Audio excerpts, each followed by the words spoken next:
Hello guys, तर स्वागत आहे तुमचं आपल्या या यूट्यूब चॅनलवरती. मित्रांनो, चॅनलवर नवीन असाल तर चॅनलला सबस्क्राईब नक्की करा आणि अशाच नवनवीन अपडेट्स आपल्या चॅनलवरती पाहत राहा. चला तर मग व्हिडिओकडे वळूयात. तर आता इथे मालती जी आहे ती काम करत असते, कारण आज राणी आणि इंद्रा दोघेही जण कामाला नसल्यामुळे या उर्मिलाने मालतीला सकाळपासून कामाला झोंपलेला आहे. तर त्याचनंतर आता इथे मालती सगळ्यांसाठी चहा नाश्ता आणून देते आणि आता इथे हे दादासाहेब खुश होतात, कारण त्यांच्या हातात तर चहा भेटलेला आहे. आणि त्यानंतर मालतीला ती सांगते की हे सगळं पुसून घ्यायचं. मालती तेव्हा तिथला टेबल पुसतच असते, तेवढ्यातच तिथे रत्नाई येते आणि उर्मिलाला सांगू लागते की उर्मिला, उद्या ना नैवेद्य बनवायचं आहे. तर आता इथे उर्मिला बोलते की काय नैवेद्य. उर्मिलाच्या लगेचच लक्षात येतं की हा नैवेद्य या मालतीबाईलाच बनवायला लावायला पाहिजे. तर त्यावेळी मालती ही खूप थकलेली आहे आणि तो थकवा तिच्या चेहऱ्यावरती दिसतो उर्मिलाला. आणि तरीसुद्धा आता इथे तिला त्रास देण्यासाठी उर्मिला मुद्दामूनच रत्नाईला म्हणते की रत्नाई, फक्त नैवेद्यच ना, एवढंच ना, मग ही आहे की मालतीबाई करायला. तुम्ही रत्नाई का अजिबात टेन्शन घेऊ नका, ही मालतीबाई सगळं काही करेल. तर त्यावेळी मालती जी आहे ती उर्मिलाला म्हणते की मी तर तेवढ्यातच इथे रत्नाई जी आहे ती बोलते की हे बघ उर्मिला, दरवर्षी नैवेद्य मीच करते आणि तू काळजी करू नकोस, या वर्षीचा नैवेद्यही मीच बनवेन. तर असं बोलल्यानंतर इथे उर्मिलाला रत्नाईचा राग येतो, कारण तिने मुद्दामून हे मालतीला त्रास देण्यासाठी सांगितलं होतं आणि लगेचच रत्नाईने तिथे बदलही घडवला, म्हणून तिला राग येतो आणि बोलते की दरवर्षी तुमच्याकडून ही मालती काम करून घेते आणि तरीसुद्धा तुम्हाला कामच करायचे. उर्मिला रत्नाईवरती प्रचंड भडकते आणि इथून रत्नाई निघून जाते. आणि त्यानंतर मालती उर्मिलाकडे रागाने पाहत असते, कारण तिला कळालं आहे की ही उर्मिला कशी आहे. त्यानंतर आता इथे विक्रांत येतो आणि विक्रांत आल्याच दादासाहेबांना म्हणतो की दादासाहेब, मला तुमच्याशी जरा महत्त्वाचं बोलायचं आहे, जरा पर्सनल आहे, तुम्ही माझ्यासोबत आत या. तर त्यावेळी दादासाहेब बोलतात की अरे विक्रांत, त्यात काय एवढं, सगळी आपलीच माणसं आहेत, इथेच बोल ना काय बोलायचं ते. तर त्यावेळी विक्रांत बोलतो की मी सांगितलं ना, जरा पर्सनल बोलायचं आहे, असं म्हणत लगेचच दादासाहेबांना तो वरती बोलावतो. आणि त्यानंतर उर्मिला त्याच्याकडे वेगळ्याच नजरेने पाहते. तिला आता त्याच्यावरती डाऊट येऊ लागतो. इकडे विक्रांत जो आहे तो आबांकडे आलेला आहे आणि आबांना म्हणत आहे की आबा, मला जरा तुमच्याशी महत्त्वाचं बोलायचं आहे, माझ्यासोबत या ना. तर आता आबा बोलतात की ठीक आहे. तर आता आबा आणि इंद्रा दोघेही जण बाजूला चाललेले आहेत. इकडे राणी जी आहे ती मालतीला बोलवण्यासाठी आलेली असते. मालती झाडू मारत असते आणि मालती म्हणते की मी काम करते ना. तर त्यावेळी राणी बोलते की अहो, हे महत्त्वाचं आहे, तुम्ही या ना इकडे. तर असं बोलल्यानंतर मालती तिथेच तो झाडू टाकून देते आणि त्यानंतर राणीकडे जाऊ लागते. आता तिला वाटतं की कदाचित इथे कोणी येईल आणि मला बघेल, तर मग खूप मोठा प्रॉब्लेम होईल. तर आता राणी बोलते की जाऊ द्यात, काय व्हायचं ते होऊ द्यात, पण तुम्ही माझ्याबरोबर चला. तर आता इथे इंद्राने आबांना बोलवलं आहे आणि राणीने मालतीला बोलवलं आहे. तर त्यांना त्यांच्याशी काही महत्त्वाचं बोलायचं असतं. तर आता इकडे विक्रांतने दादासाहेबांना रूममध्ये बोलवलं आहे आणि संदेशी त्यांच्या कानाखाली दिली आहे. खरं तर हे दादासाहेब नाही आहेत, तर आपल्यालाही माहीत आहे की हा दादासाहेबांचा मुखवटा घातलेला दुसराच व्यक्ती आहे. तर त्यानंतर विक्रांतने इथे त्याला नाटक करण्यासाठी आणलेलं असतं आणि आता त्याच्या एका चुकीमुळे ते नाटक खूप महागात पडणार आहे हे विक्रांतला कळल्यानंतर त्याने त्याच्या कानाखाली दिलेले आहे. तर त्याचनंतर आता इथे विक्रांत दादासाहेबांना, म्हणजेच त्या नाटकी दादासाहेबांना म्हणतो की बरं झालं मला लवकरच कळालं की हे राणी आणि इंद्रा कुठे गेले आहे आणि त्याचमुळे मी लगेचच कल्लम्माला फोन लावला. आणि त्यावेळी आता इथे विक्रांत तिच्याशी बोला. तर त्यावेळी कल्लम्माने सांगितलं की हो, तिथून साताऱ्यातून 2 जण आले होते, एक मुलगा आणि एक मुलगी, नवरा बायकोच होते बहुतेक, आणि ते मला घोळात घेण्याचा प्रयत्न करत होते. मी फक्त ॲक्टिंग केली, पण मला त्यांचं काही ऐकायचं नाही आहे, मला माहीत आहे ते मला घोळात घेण्यासाठीच आले होते. तर आता विक्रांत बोलतो की बरोबर, अगदी बरोबर केलं तुम्ही, आता मी सांगतोय ते करायचं. तर त्यावेळी विक्रांत बोलतो की तुम्ही यात्रेच्या दिवशी इथे यायचं.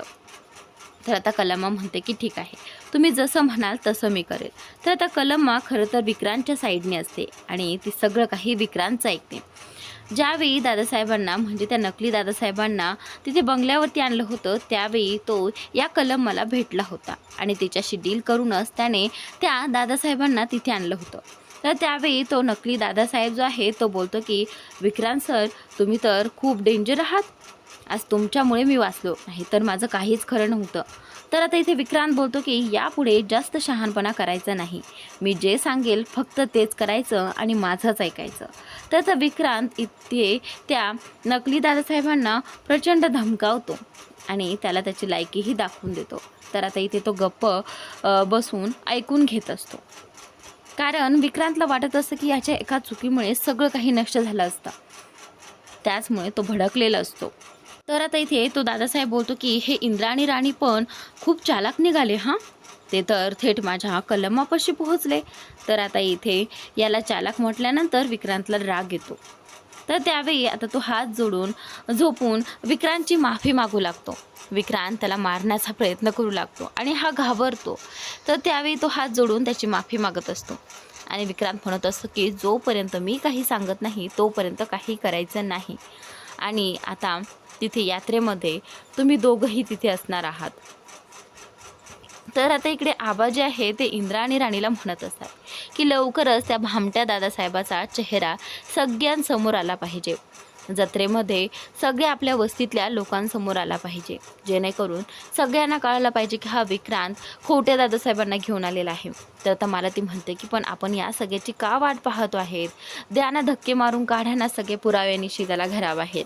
तर त्यावेळी राणी बोलते की नाही मालती मॅडम, आपल्याकडे आत्ता सगळे पुरावे नाही आहेत, पण लवकरच आपल्याकडे ते पुरावे येतील.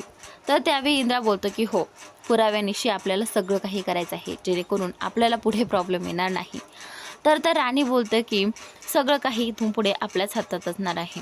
तर त्यावेळी आता इथे इंद्रा आणि राणी मालतीला सगळं सांगू लागतात की कशा प्रकारे ते कल्लमाच्या घरी गेले आणि घरी गेल्यानंतर कल्लमाला कशा प्रकारे त्यांनी घोळात घेतलं आणि राणीने त्या कल्लमाचं कसं मन जिंकलं आणि कल्लमाने मन जिंकल्यावरच तिच्याशी बोलण्याचा प्रयत्न केला आणि तिला सांगण्याचा प्रयत्न केला. तर त्यावेळी हळूहळू राणीने तिच्या फॅमिलीबद्दल विचारलं, पण ती सांगायला तयार नव्हती. तरीसुद्धा राणीने बळच तिच्याकडनं काढून घेतलं, तिला इमोशनली ब्लॅकमेल केलं आणि त्यावेळी ती सगळं काही बोलून बसली. तर त्यावेळी आता राणी बोलते की मला सांगा, तुम्ही अशा एकट्या राहतात, तुम्हाला खूप त्रास होत असेल ना, पण तुमचा नवरा गेला तरी कुठे आणि तो तुम्हाला असं एकटीला सोडून का गेला? तुम्हाला त्याला तुमची काळजी नाही आहे का? तर आता राणीने इथे खूप काही बोललं होतं आणि इथे कल्लमालाही तिचं सगळं काही बोलणं लक्षात आलं होतं की ही मुलगी काय करण्याचा प्रयत्न करते. आणि त्या कल्लमाने पहिल्याच नजरेत राणी आणि इंद्राला ओळखलं होतं की ते साताऱ्याचे आहेत. म्हणूनच तेव्हाच तिने लक्षात घेतलं की बरोबर हे काहीतरी शोधण्यासाठी इथे आलेले आहेत. तर त्याचनंतर आता ही कल्लमा त्यांच्यासमोर फक्त ॲक्टिंग करत असते आणि इंद्रा आणि राणीला वाटत असतं की बहुतेक ही कल्लमा आपल्या जाळ्यात फसली आहे. राणी आणि इंद्रा सांगतात की हे पहा, तुम्ही काळजी करू नका, आम्हाला तुम्हाला आल्यापासून एक गोष्ट सांगायची आहे, पण कळत नाही ती सांगू की नको. तर त्यावेळी कल्लमा बोलते की म्हणजे काय झालं? तर त्यावेळी राणी बोलते की तुमच्या नवऱ्याचा जीव धोक्यात आहे. तर त्यावेळी कल्लमा विचारते की काय, माझ्या नवऱ्याचा जीव धोक्यात आहे आणि हे तुम्हाला कसं कळलं? तर त्यावेळी राणी सांगू लागते की ते आमच्याच तिकडे आहेत आणि आम्ही त्यांना ओळखतो. त्यांना एका ठिकाणी डांबून ठेवलेलं आहे आणि तिथले लोक त्यांना खूप त्रास देत आहेत आणि त्यांचाच निरोप घेऊन आम्ही इथे आलो आहोत. तर कल्लमा हे सगळं ऐकून घेते आणि बोलते की हे असं कसं काय झालं? जर माझ्या नवऱ्याला काही झालं तर मी काय करू? कल्लमा एकीकडे रडत असते आणि ॲक्टिंग करत असते खरं तर, पण इंद्रा आणि राणीला ते सगळं खरं वाटतं की ही कल्लमा ॲक्टिंग नाही, तर हे कल्लमा खरं खरं रडते आहे. तर त्यावेळी आता इथे कल्लमाकडे राणी जाते आणि राणी बोलते की हे पहा, तुम्ही काळजी करू नका, आम्ही तुमच्या नवऱ्याला काहीच होऊ देणार नाही. तर त्यावेळी आता इथे कल्लमा बोलते की खरंच तू बरोबर म्हणतेस ना, खरंच तू काळजी घेशील ना माझ्या नवऱ्याची? तर आता राणी बोलते की हो, तर त्यासाठी तुम्हीही आमच्यासोबत चला ना. तर त्यावेळी कल्लमा बोलते की काय, मी आणि तुमच्यासोबत? तर त्यावेळी आता कल्लमा बोलते की पण माझी अम्मा इथे एकटीच आहे आणि तुलाही माहीत आहे तिचं करण्यासाठी इथे कोणीही नाही आहे. तर एक काम करते का, तुम्ही दोघं आत जा, मी पाठीमागून येते ना अम्माचं सगळं काही करून. तर त्यावेळी राणी बोलते की बरं बरं ठीक आहे, जसं तुम्ही म्हणाल, पण तुम्ही उद्या नक्की याल ना? तर त्यावेळी कल्लमा बोलते की हो. तर त्यानंतर आता इथे राणी बोलते की तुम्ही एक काम करा, तुम्ही माझा नंबर घ्या तुम्हाला काही वाटलंच तर तुम्ही मला फोन करा. तर त्यावेळी आता कलम्माला राणी नंबर देते आणि त्याचनंतर ही कलम्मा जी आहे ती खूपच छान ॲक्टिंग करत असते. राणीला तिच्यावरती अजिबात संशय आलेला नाही आहे. तर त्यानंतर आता कलम्माने राणीचा नंबर घेतला आणि राणी बोलते की मी तुम्हाला जेव्हा तिकडे बोलेन त्यावेळी तुम्ही तिकडे या आणि मी तुम्हाला माझा ॲड्रेसही सांगेन. तर त्यानंतर कलम्मा बोलते की ठीक आहे, पण पोरी माझ्या नवऱ्याची काळजी घे. आणि ज्यावेळी कलम्मा आणि राणी दोघेही जणी बोलत असतात त्याचवेळी इंद्राने आता मोबाईलमध्ये काहीतरी केलेलं आहे. नक्की व्हिडिओ काढलाय की फोटो काढलाय हे इथे त्यांनी दाखवलेलं नाही आहे, पण इंद्राने काहीतरी पुरावा म्हणून तिथे काहीतरी केलेलं आहे. ते आपल्याला पुढील भागात कळेलच.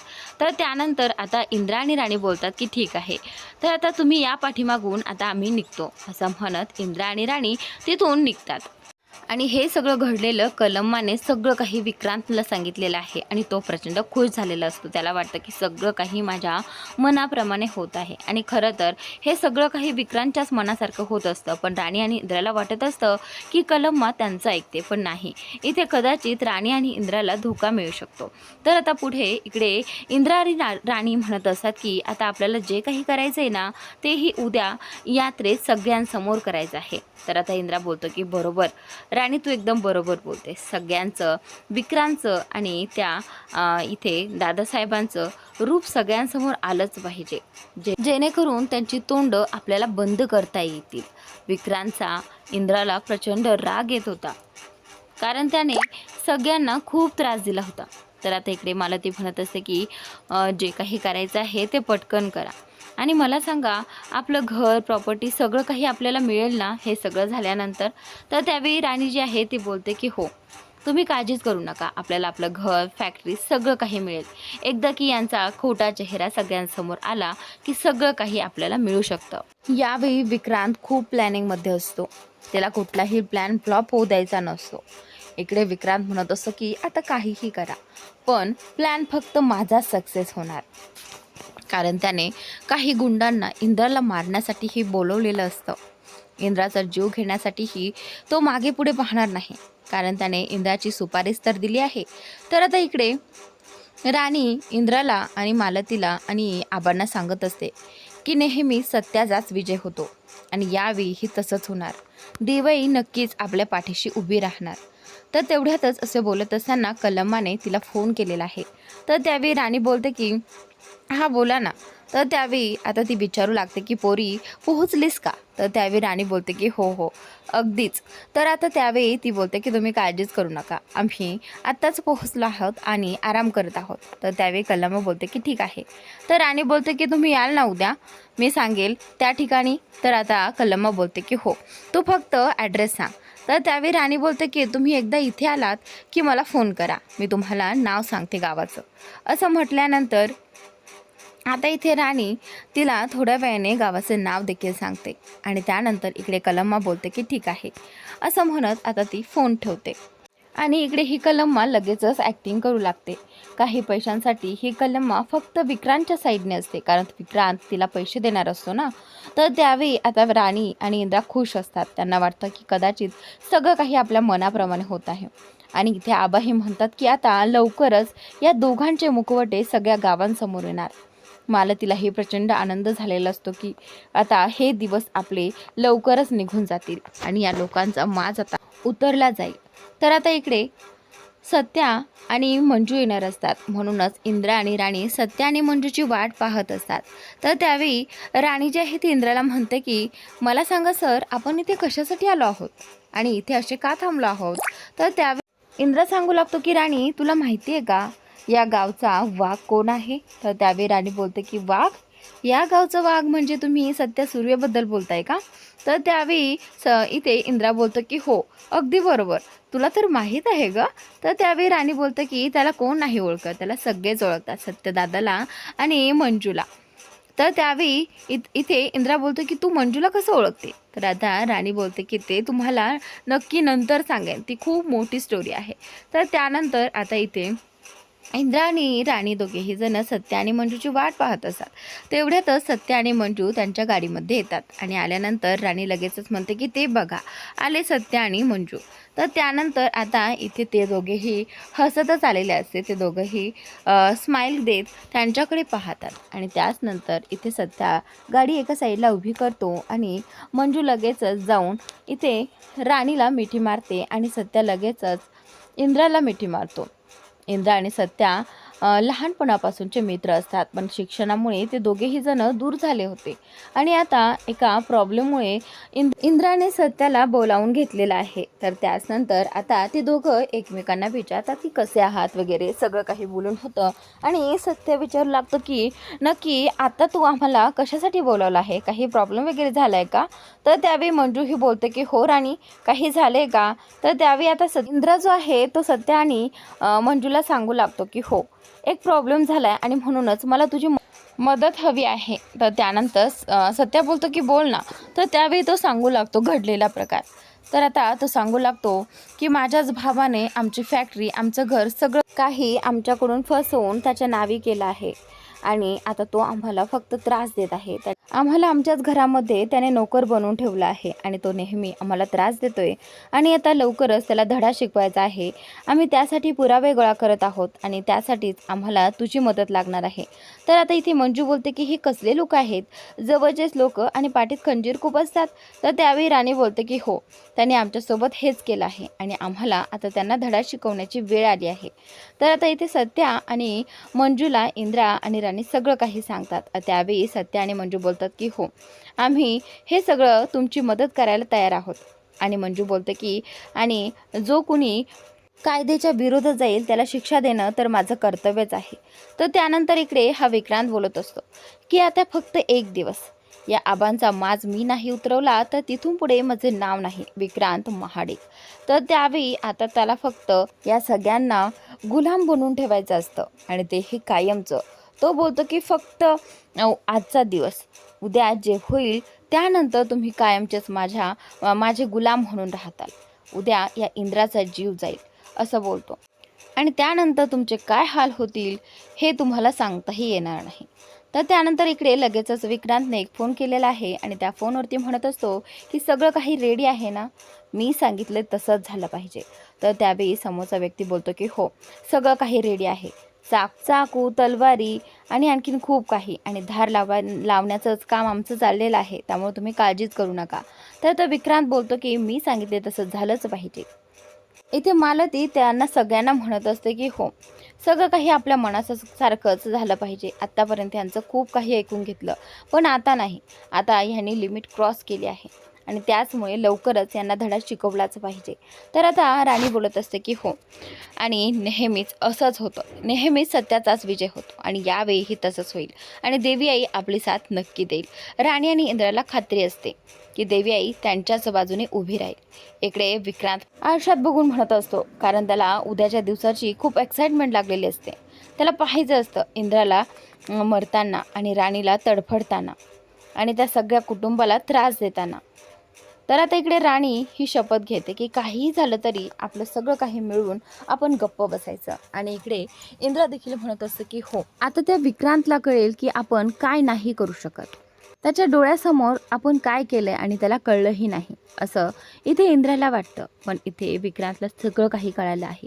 तर बघूयात पुढील भागात इथे विक्रांत नक्की काय करणार आहे. पुढील भागात खरंच आता इंद्राचा जीव इथे विक्रांतच्या गुंडांनी घेतलेला असतो आणि त्यावेळी आता राणी हे सगळं पाहून देवी आईकडे फक्त हेच मागत असते की काहीही झालं तरी मला माझं कुंकू परत हवं आहे. तर त्यावेळी आता इथे मालती आबांकडे म्हणत असते की पहा ना आपला मुलगा असा पडलाय, काहीतरी करा ना. तर त्यावेळी आबा म्हणत असतात की आता फक्त ती जबाबदारी राणीची आहे कारण तिचं सौभाग्य कसं वाचवायचं ते फक्त तिच्या हातात आहे. तर त्यानंतर आता राणी देवीचा अवतार बनवून इंद्राला परत मिळवणार आणि त्यानंतर एकेकाला धडा शिकवणार. तर मित्रांनो आजचा भाग इथे संपतोय. पुढील भाग नक्की पहा, उद्याचा भाग खूप मोठा असणार आहे. तर नक्की पहा आणि आपल्या या यूट्यूब चॅनलला सबस्क्राईब नक्की करा. Thanks for watching.